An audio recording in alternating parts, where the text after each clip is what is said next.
Hello and welcome to the Hacking HR August series. Today is the panel for navigating through remote, hybrid, and flexible work models for organizational success. I am Mine and I'm joining from Istanbul, Turkey. So let's see who is joining from which country, which part of the world. We have an amazing global community of Hacking HR with us today.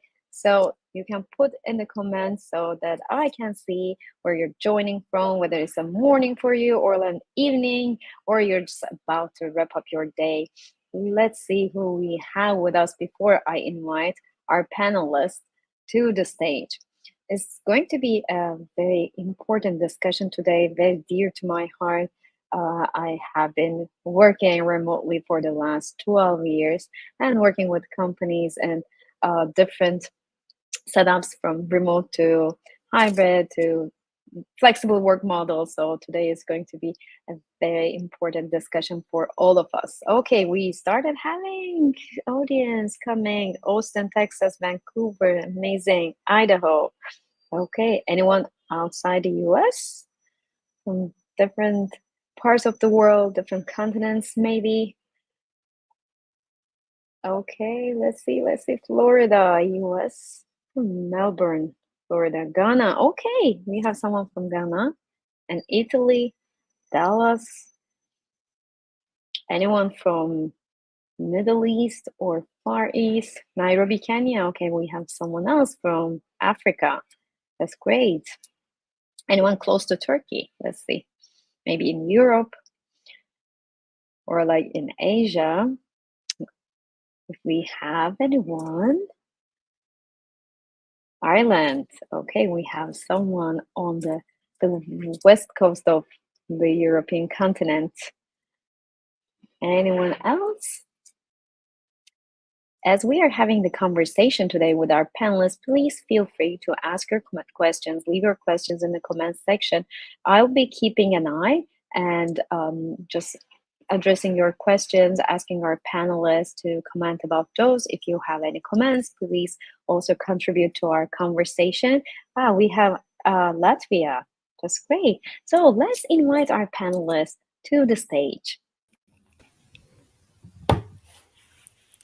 Hi, Megan. Hi, Daria, Andrea, and Deb. How are you doing today?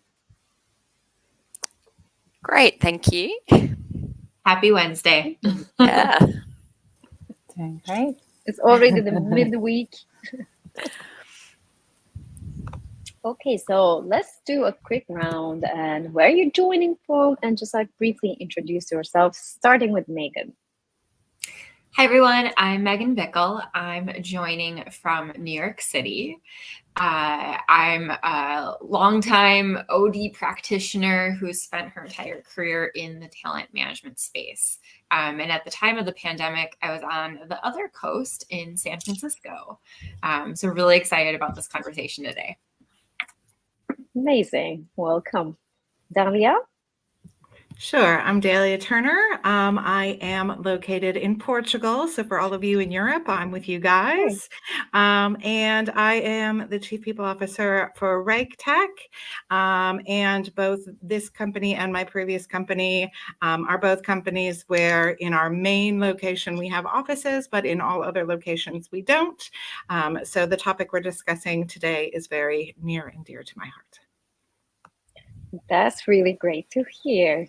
And you're bringing some more sunshine from Portugal. That's a good one too. Andrea. Hi, everyone. I am in Portland, Oregon on the west coast of the United States, and I lead HR for WebMD.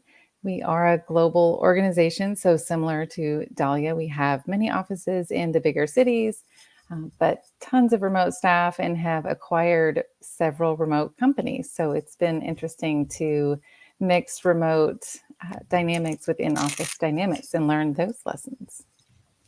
Okay, that's great to hear. So we'll be hearing a bit about how you can maintain the organizational success even when you're growing. So it's great that you will be bringing that angle.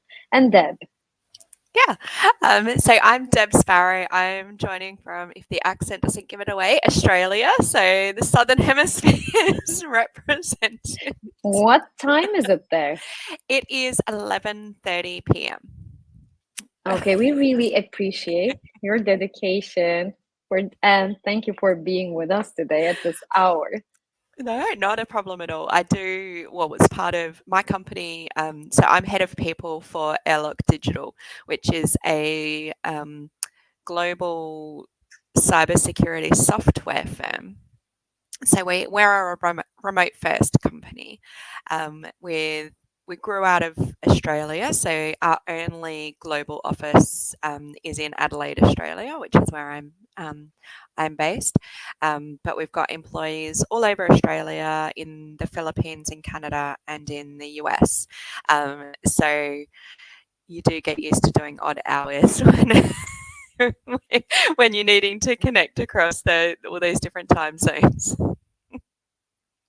Amazing. That's really great. So we have a nice combination of different work models, different locations. So I think this is going to be an amazing conversation. And once again, a reminder for our audience, if you have questions for our panelists, please feel free to leave it in the comments so that I can address them.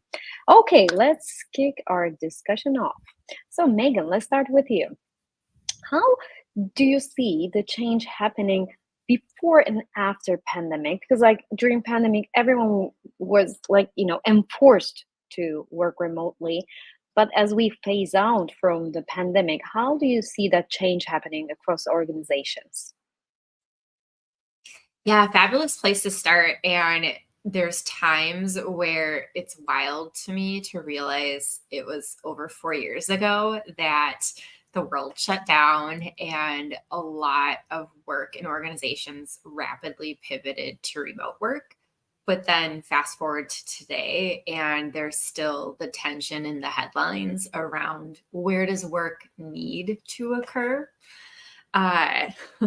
So with that, I think the pandemic definitely shattered the illusions of what it used to look like, 4 or 5 days commuting on site to a physical office versus just opening up all of the possibility that impacts your talent pool, well-being. What benefits can you offer your employees?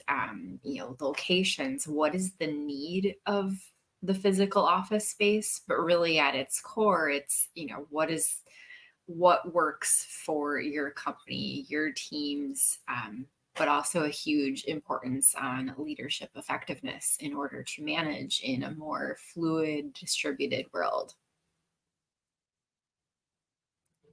It is really important. Am I breaking up? Just a second. Am I audible? I kind of see I'm freezing. Your audio is good. Your video is a bit jumpy, at least for me. Okay. Okay, so my next question was for you, Dalia. As we are talking about this change and how organizations are adapting to this new way of working, how do you see those, the fundamentals? What do you think are like the fundamentals for that transition to adapt to this new way of working? I will say I don't necessarily think that the fundamentals have changed very much. I think that the importance and the way you go around doing the fundamentals is what has changed. I think there's still a very strong need to have manager capability and feedback, clear expectations, strong communication, all those things that companies have always needed. I think that it's just the how of it and the explanation as to why becomes a little bit different. Before when you talked about, let's use retention and stay interviews, you would talk to managers about, changes in body language, changes in, the way that they interact. And it's still something that you look for, but you don't necessarily see it in a 1 hour meeting. So you have to be looking for those same things, just in a different way. And I think some of the places it's changed is, as Megan said, around the way that you do benefits, the way that you do engage with your employees. And so I don't think the fundamentals have changed. I think it's some of the things on top of the fundamentals that has changed for us. Andrea, do you want to add to that? How was your experience when you were like, how ready was your company during the pandemic, and how did that change those fundamentals over the course of time? Yeah, so I would agree with what's been said already. The fundamentals are still fundamentals, but we were not ready at all. I mean, nobody really worked remote for us. It was a very in-office culture. And in March of 2020, we closed on an acquisition. That was really fun.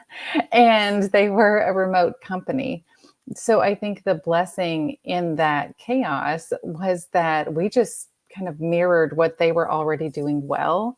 And it actually really helped the integration go smoother because we were taking things that they had done versus being like, this is how we do it, because we didn't know how to do it.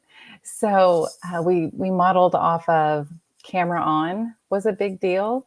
And I think leading that from the top and also talking to managers and setting expectations. So it goes back to the fundamentals. I think a lot of us assume that we know how we're going to interact and how to get in touch with each other. But we went through an exercise to have managers sit down with their teams and say, what time zones are we working in? What are the core overlap hours?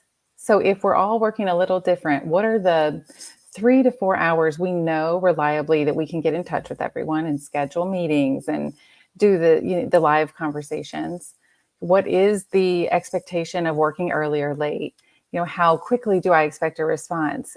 So really setting those boundaries and foundations up front really helped. Yes, it was an acquisition and they were new teams, but even with our still completely intact teams, talking about the expectations so that nobody had to wonder or assume they were doing it right when really there was a gap in communication.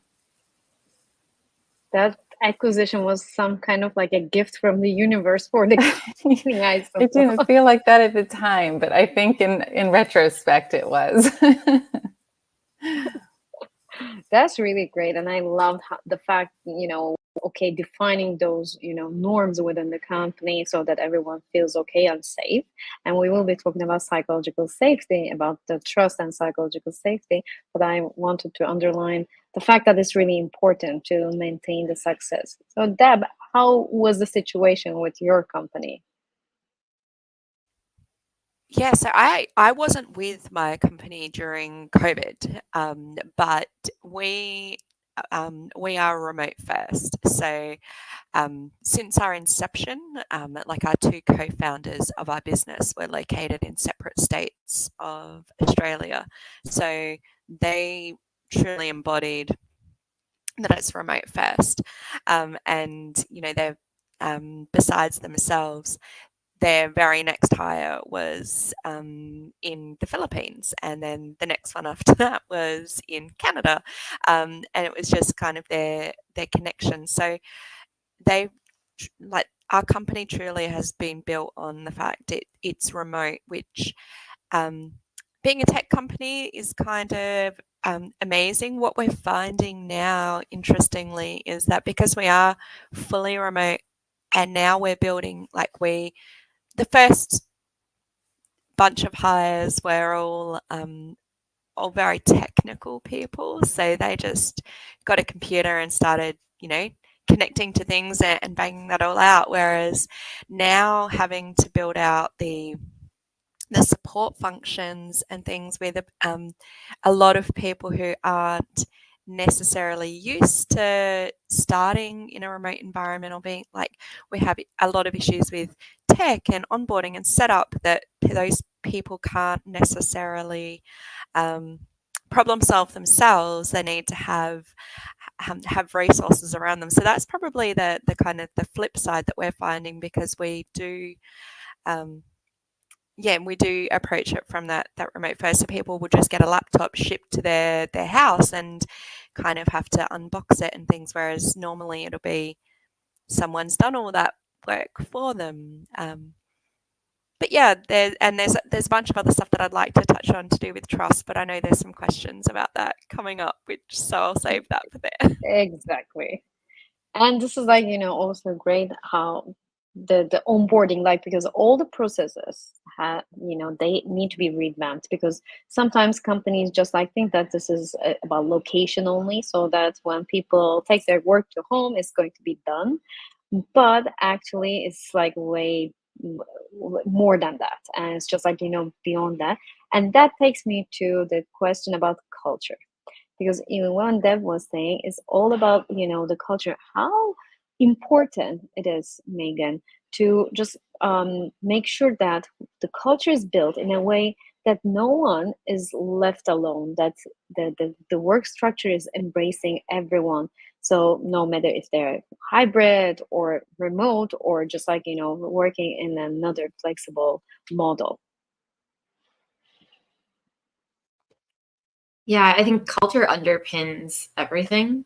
And again, like if you go back to 4 years ago, at the start of the pandemic, we saw a lot of examples of organizations where leaders were really leading with empathy, and they were front and center.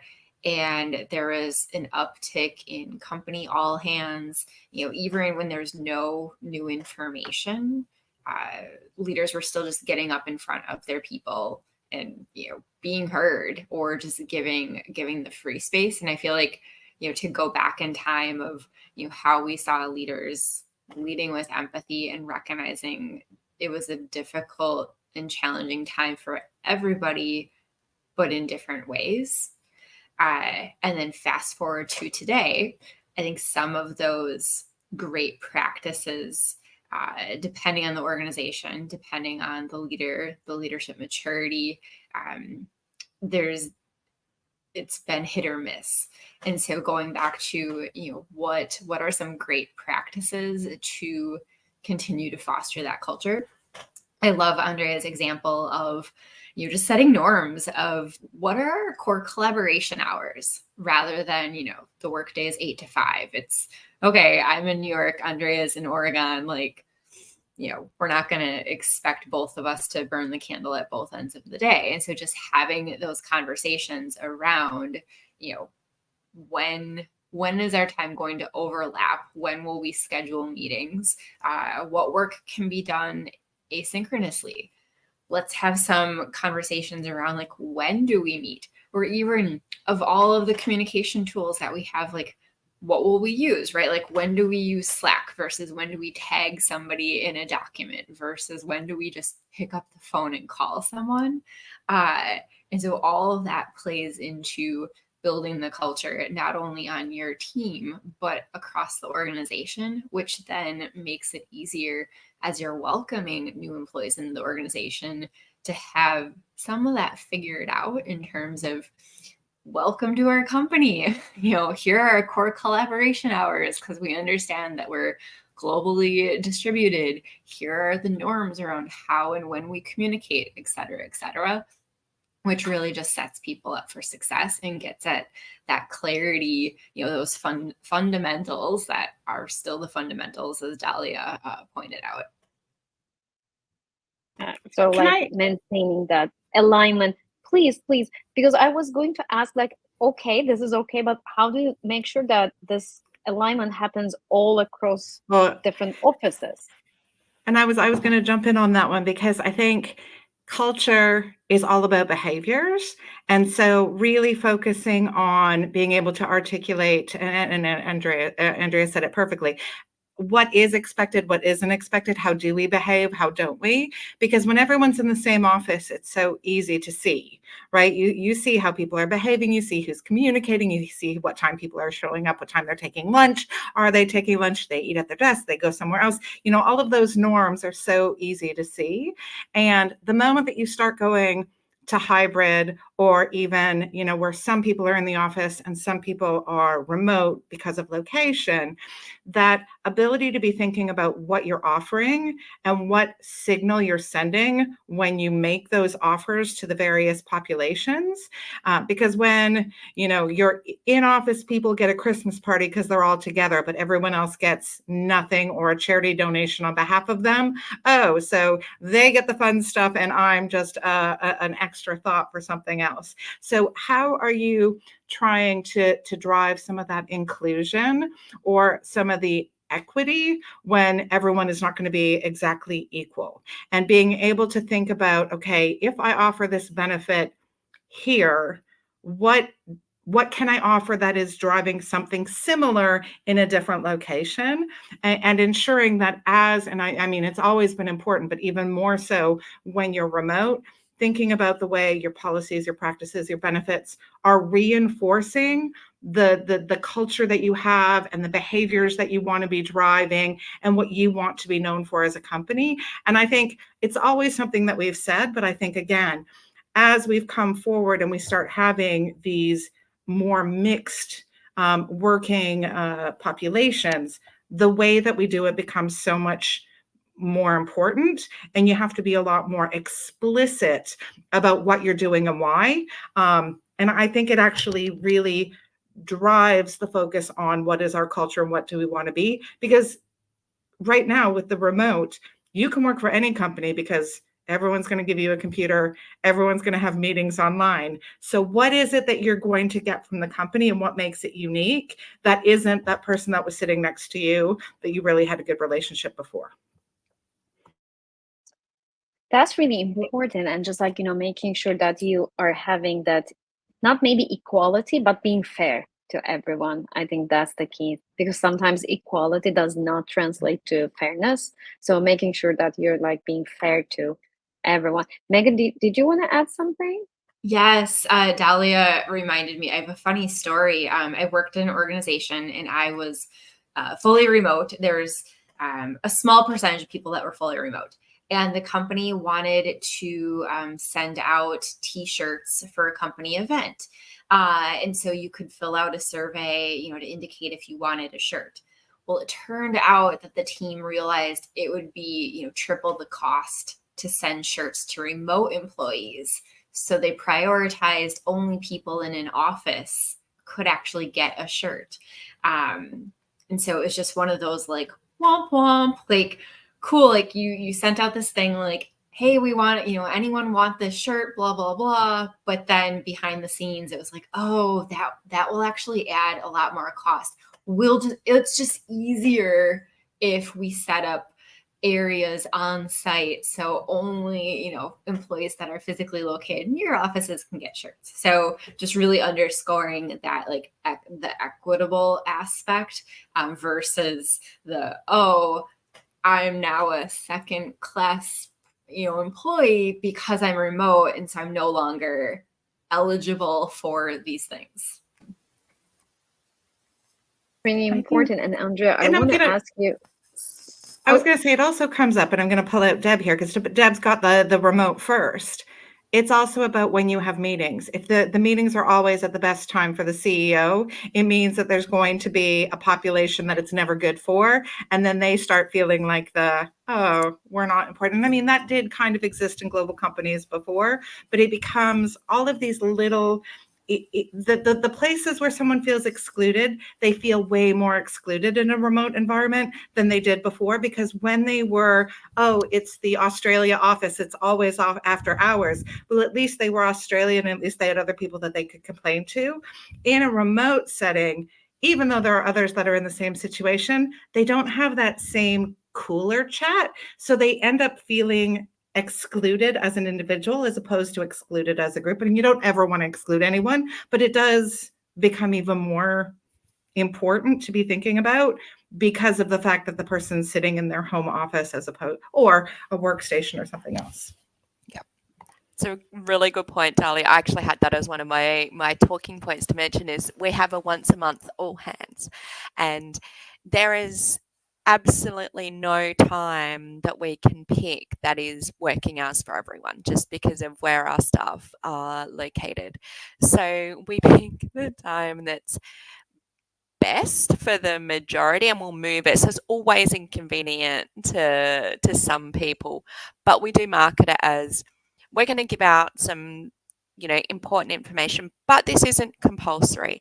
Like, we would love you to attend, but realize you're not just working, you have lives, you've got things going on. We'll record it and make it available, but we've done the best that we can to pick the least offensive time for the for people. We actually get like 95% attendance regularly because we just go, like, it's great if you can, understand if you can't. We know it's a bit crap, but we're doing the best we can, and we're not going to make it the time that suits particularly Australians, all the time, because that's where our office is. Okay, that's also a great way to relay that message that it's okay. And now I want to ask Andrea, because you also said that you acquired different companies, which means different cultures. So how do you make sure that you are setting those expectations based on, a common culture, a company culture? Yeah, so I think for us, it's been a little different learning curve because we were office first and had a very strong office culture, and then have acquired, and of course people have moved, and now we're very hybrid. So we've had to come along. But I think an interesting kind of slightly different angle of this conversation is, yes, inclusion. Yes, you have to think about the experience. I'll give you a quick example. Our CEO sits on the other side of the wall from me in our office, and we will still get on separate, our own computers to have company stand-ups, because it's a terrible experience for people when we're just on the phone or in person together and they can't see or hear us clearly. So you do have to think about that. Also, I think sometimes there can be perks for people that are coming into an office and commuting every day, because you do want them to create connection, and you can't have every single event also be remote. We have tried. It does not work for everything. And so I think there is it has to be a thoughtful blend, because I agree with all of you. You don't want people to feel left out and excluded, especially if they're already told they're getting something. You just got to suck it up and buy the shirts, honestly. But maybe there is an event that only office people are having because it's ice cream day, and you brought in little ice cream sandwiches for everyone to meet and have a 15-minute hangout, versus, oh, now we have to spend our budget to send everyone a $5 ice cream gift card. Sometimes, sure, but maybe not every time. And I think that's one thing we have succeeded and failed at. Admittedly, we've done it well and not over the time, but we constantly are trying to find that line of, how do you build relationships with the people sitting next to you so they feel the value of coming into the office and not just having their computer and being at home. Because if they're coming in and they also just sit at their computer alone and don't interact with anyone, what is the point of coming in? So I do think it is a balance of making it worth it, where we are building connections across teams, across geographies, across locations, and also in person, making those connections feel worth it to come in and commute and do the whole thing. Totally. Can I just, I'm going to point on one thing, because that has always been there. When you had different offices would always have different little parties and things. I will say we sent little stickers in the mail only to our remote employees so that they got something that the in-office didn't get. And I did have one employee say, "That's amazing. Most people don't think about us. We don't usually get that unique thing." And it's something that you really need to be deliberate about, because I do agree, there are the people that are in the office, you should be fostering those connections, but it's just being really deliberate about thinking about, what am I doing for this population? What am I doing for that, if they happen to be different, and why, and being able to explain why you're doing the different things. Yeah, totally agree. And I love the idea of doing something special just for the remote. That's cool. Exactly. And so we had one comment from the audience, and Ashley is also saying that another thing to work along, asking those that are remote to participate, I find that there are also breakdowns between the remote employees and their desire to want to participate. There's such a disconnect in the team connection for those remote versus in-person employees. And Rachel has another great idea. I'm working my first remote job, and I asked them to create a team chat so I can greet my coworkers like I normally would each day. I think this is a brilliant idea.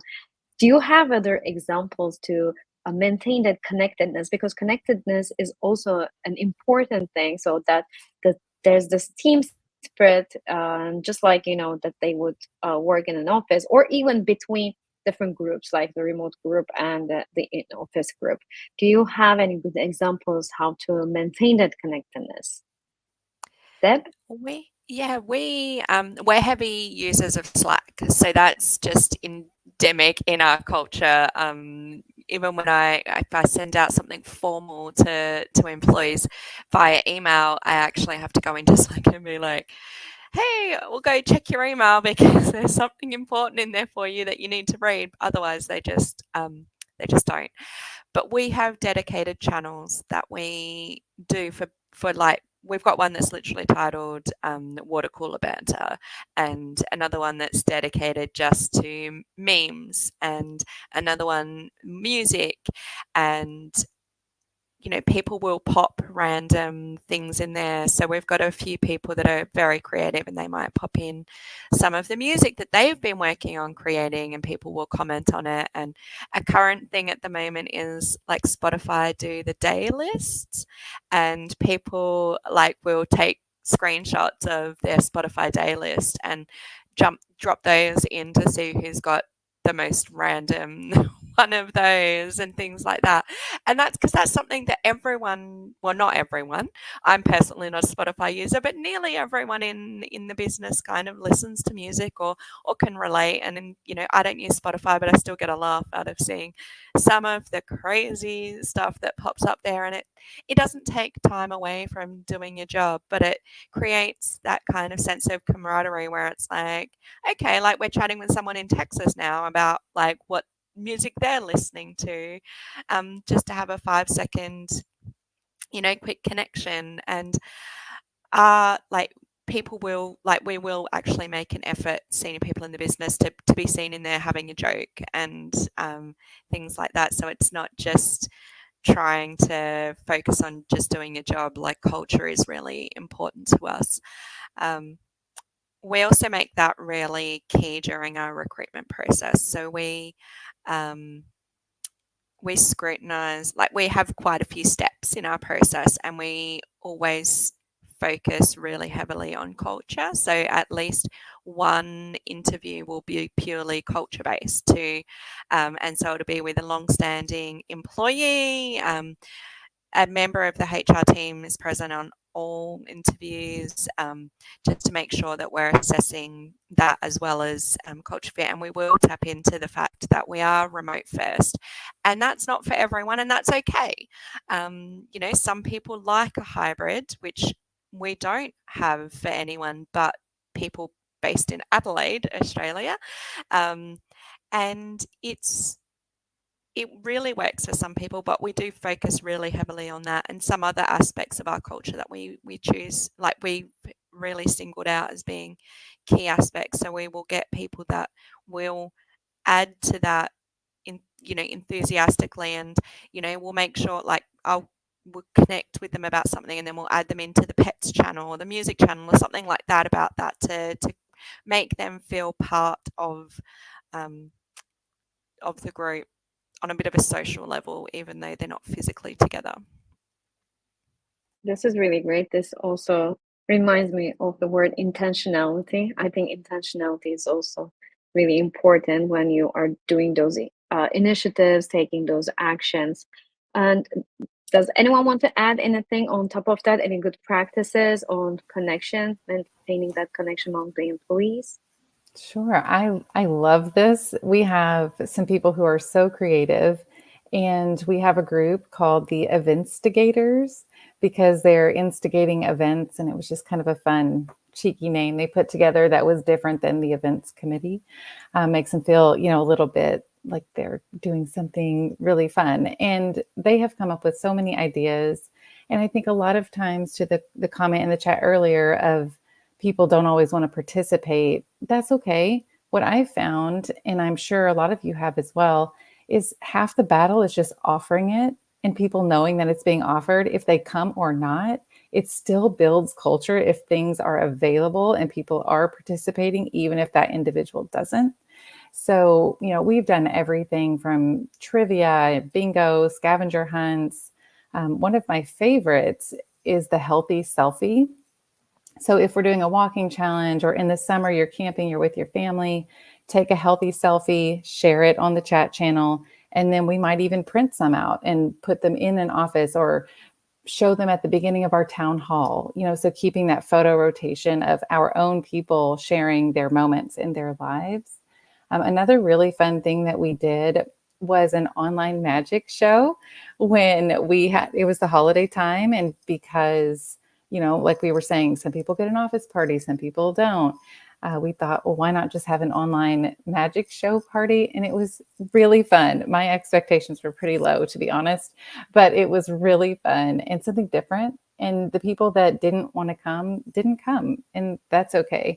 But as long as you're offering different things, then you'll hit the right people at the right time and create those connections.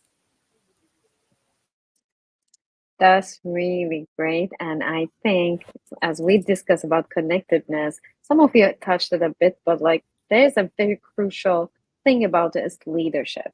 Because like when I am talking to most people who are not happy with the culture or happy with the practices, usually the conversation comes to a point where it's all about the attitude of the manager.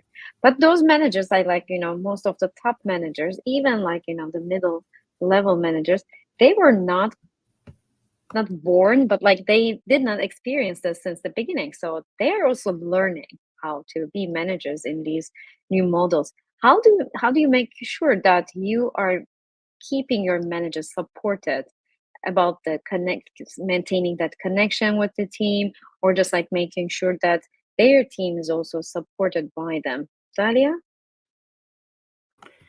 Sure. So similar to what we did before, we have our manager community, and we get them to share what they're doing. And so setting the expectation that you're responsible for this, making sure that they're aware that, one-on-one connections are important, driving that team, providing the different the different ideas and opportunities of how to do virtual and in-person team building, offering the different opportunities. But we do find that the best ideas come from when they're sharing with each other what they're doing, as opposed to it coming from HR. Because, Andrea talks about the creative people she has in her organization. Our managers come up with some great ideas that I never would have come up with myself. So, getting them to tell each other what's working, to be able to say, hey, I'm having this, what's happening in my team. And I just wanted to make one comment on the last bit about the connectiveness, if I could, because it's another thing that we have to continuously remind our managers. Even when everyone was in the office, not everyone used to come to the team buildings. Not everyone used to come to the dinners. Not everyone used to stay on Friday nights, to have the drinks after work. So why is it that it was okay before that people went home or didn't participate, but now all of a sudden it's a big worry that we only have X percent? Because the percent is probably about the same. And it's about thinking about it differently and reframing, and not constantly comparing what we have today to what we would have if everyone was in the office, but thinking about, okay, this is what we have today. How do we make what we have today better? So we do a lot of constant reframing with our managers about what is a reasonable request, what is a reasonable response time, what is a reasonable, travel request. So being able to get them to be thinking for themselves. So creating that frame so that everyone's more flexible and more comfortable staying within that frame. I really like the idea. There is one comment from the audience, and I like what they're doing, so I wanted to share it with you. We had a combination of remote and on-site employees, but we made sure that the major communication channel always remained Slack. We had different fun and work channels there. For example, what are you listening today? Mem that made you laugh, and other work-related channel like Learning Essays and more. Every employee on-site and remote used to proactively share song suggestions, learning materials, and more worked greatly for my last organization. So again, like creating that fairness in communication among employees. So like, having common denominators, I think is really key so that everyone has the same kind of experience no matter where they are. Megan, what is the situation with leadership in your organization?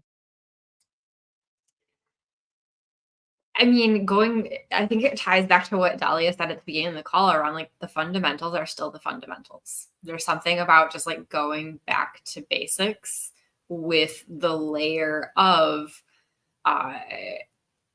is their team fully co-located? Is it distributed? Is it global? And I think that's like the nuance for moving forward, and going back to, pre-pandemic, it'd be interesting to, see data on what percentage of teams were fully co-located in the same location as their leader versus what does that look like today.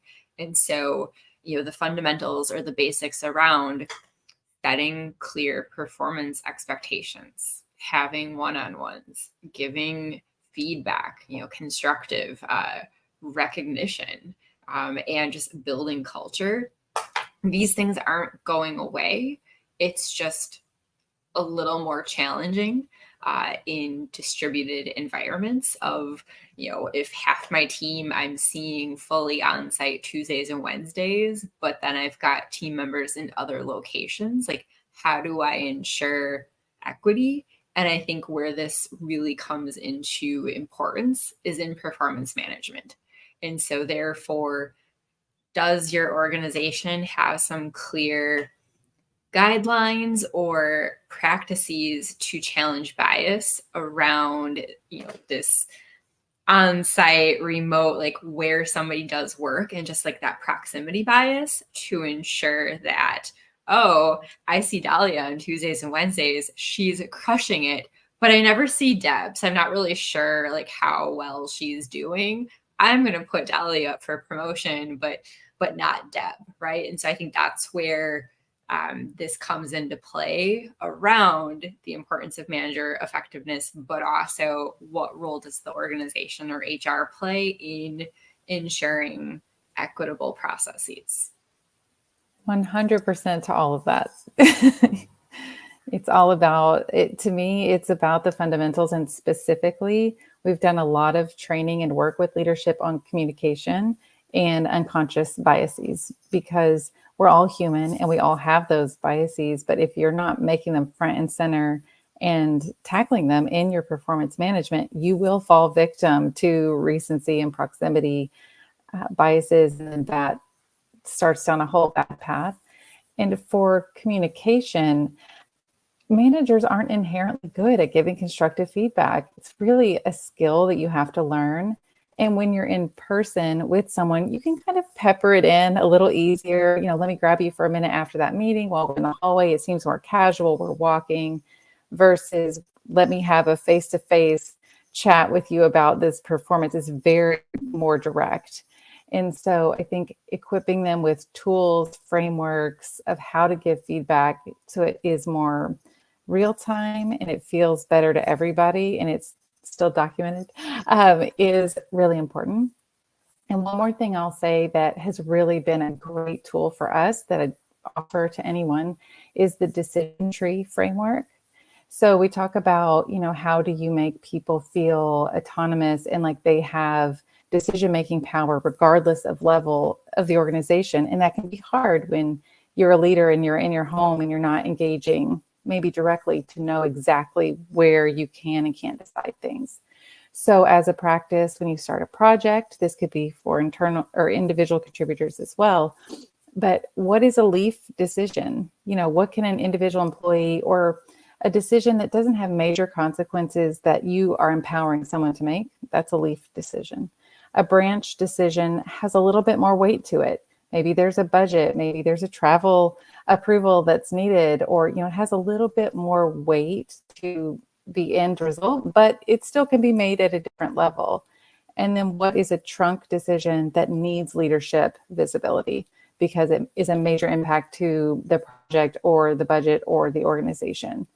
If you can kind of think through your decision-making practices and then allow people to have the autonomy to make decisions based on that, you're going to have it's quicker, faster, creative, and people will feel more connected and engaged because they're empowered to make certain decisions. And that takes me to the question about trust. Because like giving that visibility, and also as Megan was saying about performance management, if people have clear goals, there shouldn't be any trouble with trusting.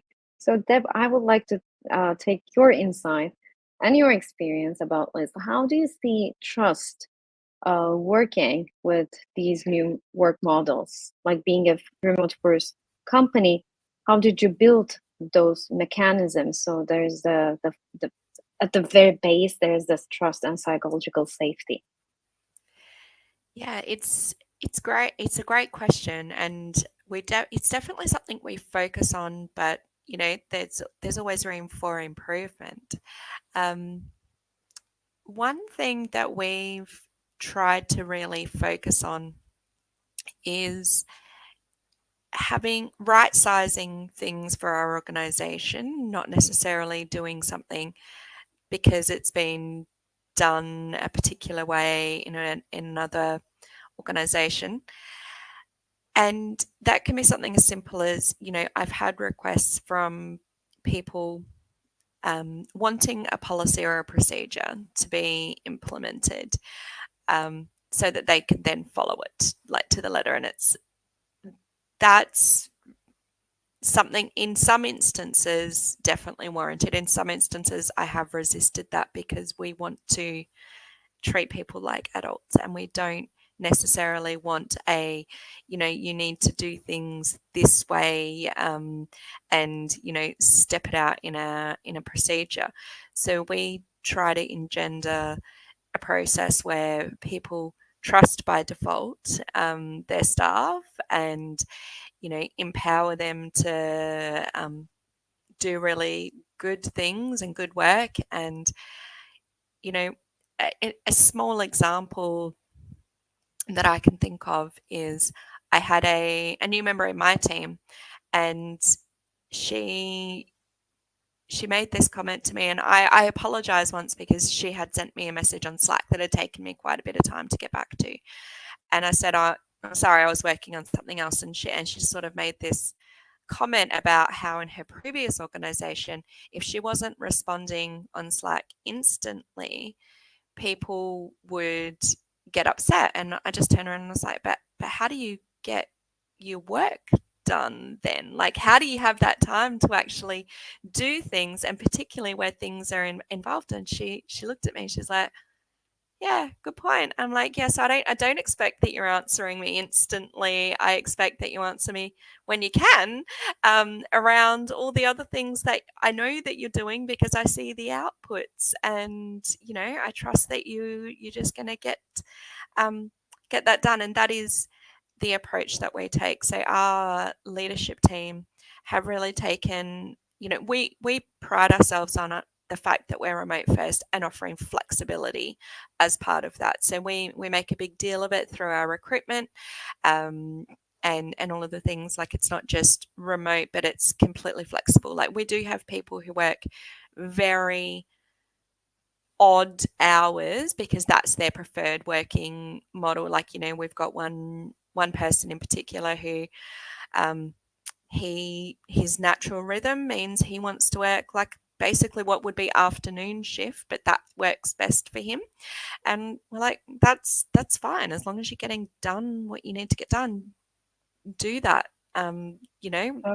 Same as if jumping off for something during the middle of the day. So like, our CEO will put up a little icon on Slack that shows that he's going to pick up his kids from school, to make that the norm. And it's like, he'll jump back on later and work his butt off, but it's like making that really visible a norm, that we don't expect that you're not doing other things, we want you to work around those and trying to make it really visible that that's how we operate at a senior level means that other people realize that that's okay. Yeah, so having clear goals is working the magic with the trust. Megan, do you have anything to add on top of that on the trust factor and how you're making sure that the leaders are embodying it? I like what Deb pointed out about just like the transparency, and that's a great example of the CEO, using the icon to indicate he's stepping away for a moment, right? And I think transparency goes a long way to building trust, where when leaders, are acknowledging, times that are difficult, or just the, again, like in a globally distributed organization where it's, okay, just because I can't see you, I believe you're working, right? And so I think that's where, indicators, on Slack or Teams to indicate like, I'm taking my lunch, or I'm taking a sunshine break, or, I worked in an organization that calendars defaulted to public. And so transparency was a core value. And therefore, at first glance, I was like, this is weird that I can see so much on my leader's calendar, but also that it's innately empowering me in terms of if I need time with my leader, I now have to make a decision of like, okay, based on their calendar, what thing might I be like, oh, can I take 5 minutes of your sunshine break walk versus like, oh, these are actually non-movable items. And so I feel like trust and transparency go hand in hand. And so where you can communicate the why and the reasoning behind decisions really helps build and maintain that trust. Can I add again on this one? Because I think communication comes a lot into this one as well. And I'll say I've recently moved companies, and I've moved into a company that I would say has a lot less trust than my last one. And I see that in a number of different places. I see it in my own team saying, is it okay if I go to the doctor this afternoon at 2:00? I personally don't care. I trust that you're going to get your work done. You can inform me that you're going to the doctor, but I shouldn't be giving you approval for that. And being able to, again, work with managers around what should your team be asking you for approval for versus what are the things where you just want to know what they're doing. To the point that all of our FAQs, if we do FAQs online in my new company, are anonymous. No one will put their name. They don't want to have their name there. They don't want to be attributed to that question. They don't want any implications coming from that. And that ability to be able to understand where are you at and why are you at that stage, to then be able to talk to leaders and employees about where do you want to be, because not every company is going to have transparency as a value, and they're not going to have that. So what is it that you, again, your company, what are you going to have and what are you not going to have? And if everyone's fine with anonymous questions, that's great. Personally, I like to know where the questions are coming from. So if there's some follow-up or something that I want to look into, that's nice to have, but I explain why I want to have those questions. So I think with trust, it's one of those things where both employees and managers need to understand, where is that trust line? What are the things that they're expected to be sharing? What are those things that aren't going to be shared? And why do you want those things to be the way that they are? That's really great. We have one question from the audience. If any of you wanna take, how do you handle emails, text, chats, messages being sent out of others' working hours? We touched a bit. Andrea was also saying like setting the expectations, but how do you make sure that that's not happening? It can't necessarily not happen. I know that there are countries where you can't, it's the expectation of the response. And I think coming back to, I think it was Deb talking about the immediate response. What is a reasonable response time? Like being able to have everyone understand what a reasonable response time is. And then when something escalates, understanding why is it escalating? What is going on if something is coming to you that someone's not responding? Because if I work in Portugal, I'm going to send an email in the morning at 9 a.m. my time. It's going to arrive in the US outside of working hours. I'm not expecting anyone to respond to that. And so I know I personally have conversations with the leaders that I support and people in my team. Please have your coffee, have your breakfast, go for your run before you start responding to my emails. Because the moment you start responding, I'm going to respond back, and you're not going to get your run, your coffee, your breakfast, because I'm going to be all over you because you've indicated to me that you are now working.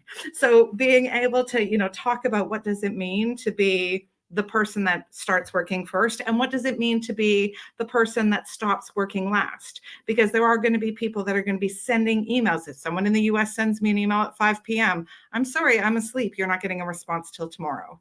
So being able to let them know and be very cognizant of those hours. So it's really crucial to let people know what is okay and what is not okay, and the expectations. Again, this has come up several times during our conversation, but it is really important so that people have that comfort when they're doing or not doing something. And I mean, this is coming up really frequently during my trainings or consultancy as well. Like, how do we control messages? I mean, you cannot control the outside factors. The only thing that you can control is yourself. So you have the power to turn off your notifications, just, have the self-control of not checking your messages after work hours. So people have this, inclination, and that was because how it was done, that they were expecting people to tell them to do or not to do. So that I think this is like the pain of going that we are all going through, to learn how to be adults in the work life, so that no one has to tell you anything, but you're an adult. You have the responsibility of taking care of everything that you receive or not receive. Yeah. Danny, did you want to Sorry. say something? No, Deb. Deb came off Oh, mute yeah. first, so I was waiting for her. No, I was just going to say, so in Australia, this week actually, so Monday just gone, the 26th, we had our right to disconnect laws come into effect. Oh, okay. Amazing. So yeah, it's super topical here at the moment. You sort of see all the lawyers sending out their notifications and things like that. But it's not about that you can't contact people out of hours, but it's that you can't legally compel people to respond unreasonably, and that being the caveat. Like, it depends on the circumstances and things. So we haven't changed anything in our approach as a business, because it has been, we encourage you to, like, we proactively encourage people to set their working hours in their notifications so that they don't notify them out of hours. So, because they will, like, I work across, we have 24/5 coverage with staff. I'm going to get notified of things when the US are working and it's 3:00 in the morning. Like, I don't have to have my notifications on. I set my timers around that. And, I also do tell people, like, I've given specific people my phone number, and I'm like, I've got it on like sleep mode. So you're going to have to ring me twice to override that. And only you people know that that's the key to, like, getting hold of me in an emergency. Everybody else, I'm asleep, and that's okay. And that's, really strongly encouraged across the board here. So that was all I was going to add in on that piece. And what I was going to add was what Andrea talked about earlier. Andrea talked about having that conversation about what is expected. When are those hours that you overlap? How are you going to respond? And I think I talk about communication and expectations. We have to be willing to have those conversations and not think just because we've hung up on the call that the need for that conversation has gone away because we don't see the person anymore. So I think, if anything, there needs to be a lot more, I'm going to use the word bravery, but we have to have that bravery to have the conversation about what's happening and what you're experiencing. Upfront is always best, but if you haven't set the right expectation or it's not being met, being willing to have that feedback and provide it.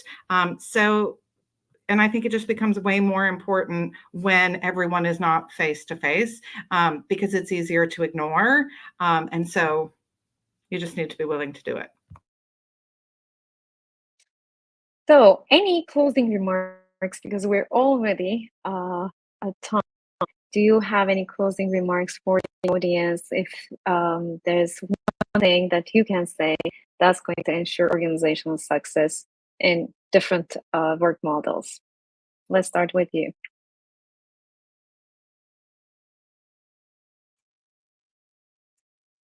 I think just underscoring the importance of communication. I think Dahlia said it great.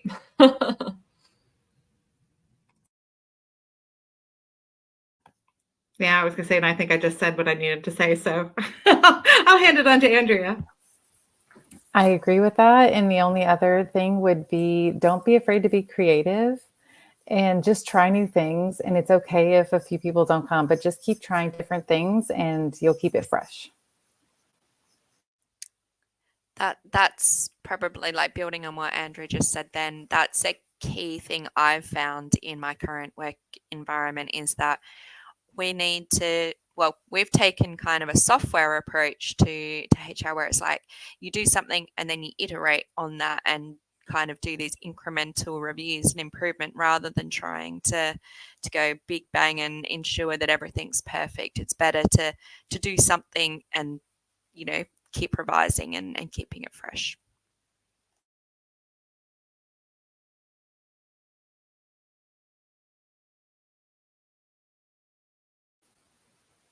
I think she might be frozen. I was gonna say, I think she might be frozen. We lost her. Cool. Well, given as I think she is frozen, I'm gonna take control here. Is she back? No. Okay. And I'm going to say thank you to everyone on both the panel and all the participants, the great questions. And I hope you stop. Okay, it was like a nightmare. I could hear you, but like whatever I was saying, you could not hear. Okay, so thank you everyone. It was a very interesting. Thank you to our audience for the contribution. And see you at the next HR panel. Enjoy your days, everyone. Thanks all. Bye.